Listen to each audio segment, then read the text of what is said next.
What if I told you the conflict dominating headlines right now didn't actually start with missiles or sanctions or even nuclear talks? What if I told you it started 45 years ago with blindfolded Americans paraded in front of cameras and a regime that has never backed down since? Most people think U.S. Iran tensions, well, they're about politics. They're not. They're absolutely not. They're about history. They're about hostage taking. They're about bombings that killed American service members. They're about proxy groups that have operated in the shadows for decades. And here's the part that might surprise you. This isn't a Republican story. It's not a Democrat story. It's a 45-year pattern. So today, I'm going to connect the dots calmly, factually, so you understand exactly how we got here and why it still matters. Now, when we talk about Iran, missile strikes, proxy militias, threats against American officials, it can sound like something that just flared up in the last few years. It did not. This story stretches back nearly half a century. So let's go back to 1979. It was a great year for me. I graduated high school. Radical students stormed the U.S. Embassy in Tehran and took 52 American hostages, kept them for 444 days. That moment fundamentally changed the relationship between the United States and Iran. What had once been an uneasy partnership to begin with became open hostility. Iran's new Islamic government began referring to America as the Great Satan. And that wasn't just rhetoric, it reflected a governing philosophy. Now, to understand how that happened, you have to go back to the 1960s. Iran was ruled by Mohammad Reza Pahlavi, a monarch aligned with the West. He pushed modernization reforms, expanding women's rights, secularizing elements of government, strengthening ties with Washington. That angered a very powerful cleric, Ruhollah Khomeini, who opposed those changes and condemned the Shah's alliance with the United States particularly. By early 1979, the Shah had fled. Khomeini returned from exile and established the Islamic Republic. And that's what's caused all these problems all these years later. That year, President Jimmy Carter allowed the ailing Shah to enter the United States for medical treatment. That decision became the trigger for the embassy takeover. The hostage crisis dominated American life for more than a year. You remember those years? A rescue mission failed, U.S. service members were killed, diplomatic ties were severed, and when the hostages were finally released on January 20th, 1981, the day Ronald Reagan was sworn in, it marked the beginning of a long, uneasy standoff. But that was only the beginning. In the early 1980s, Iranian-backed Hezbollah militants began kidnapping Americans in Lebanon. One of them was CIA Station Chief William Buckley. He was tortured for months, later died in captivity. Then came 1983. A bombing at the U.S. Embassy in Beirut killed 63 people, including 17 Americans. Later that same year, a suicide truck bomb destroyed Marine barracks in Beirut, killing 241 U.S. service members. 241. It remains the deadliest single day for the Marine Corps since World War II. In 1985, Hezbollah hijacked TWA Flight 847. U.S. Navy diver Robert Stetham was singled out, beaten, and murdered.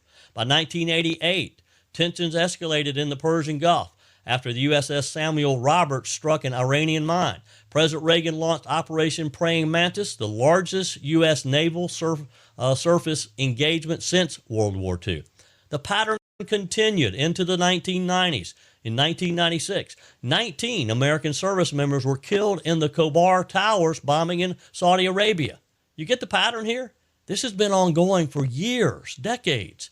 After 9/11, investigations revealed a persistence of contracts between Iranian officials and an al-Qaeda operative. While Iran was not found to have directed the attacks, later court rulings concluded it had provided indirect support to terrorist networks operating in the region. They were working together here.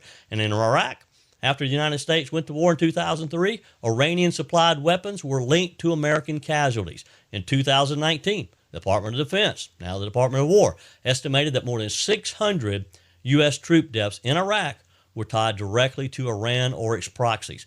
There were other episodes. There are many episodes. In 2007, former FBI agent Robert Levinson disappeared on an Iranian island. He was later declared dead after years in captivity. 2011, U.S. authorities disrupted a plot to assassinate the Saudi ambassador at a restaurant in Washington, D.C. In 2016, Iranian-linked hackers were indicted for targeting U.S. infrastructure, including access to a dam control system in New York. In 2020, President Donald Trump ordered a strike that killed IRGC commander Qasem Soleimani. Iran responded with missile strikes on U.S. bases in Iraq, injuring dozens of service members once again. And more recently, the Justice Department disclosed assassination plots tied to Iranian operatives, including efforts targeting journalist Masih Alananat. The alleged discussions about targeting President Trump. Now, here's the key point. This tension didn't start with one president, didn't begin with one policy decision. It did not hinge on one speech or one election. For decades, the Iranian regime has relied on proxy groups, asymmetric warfare, hostage-taking, and indirect confrontation rather than an open military conflict with the United States, because they knew that they didn't want to do that. They didn't want to go down that path. At the same time, it's important to distinguish between the Iranian government and the Iranian people. Many Iranians have protested their leadership at great personal risk. We've seen this over the last few months. Families like the Levinsons continue seeking answers and accountability. There have been thousands and thousands of deaths with these protests in recent months. So when you hear discussions today about sanctions, military strikes, nuclear negotiations, or regime change, they're not happening in a vacuum. They are layered on top of 45 years of history, a history of embassy seizures, barrack bombings, proxy warfare, cyber attacks, assassination plots. Understanding that history doesn't require slogans, it requires context.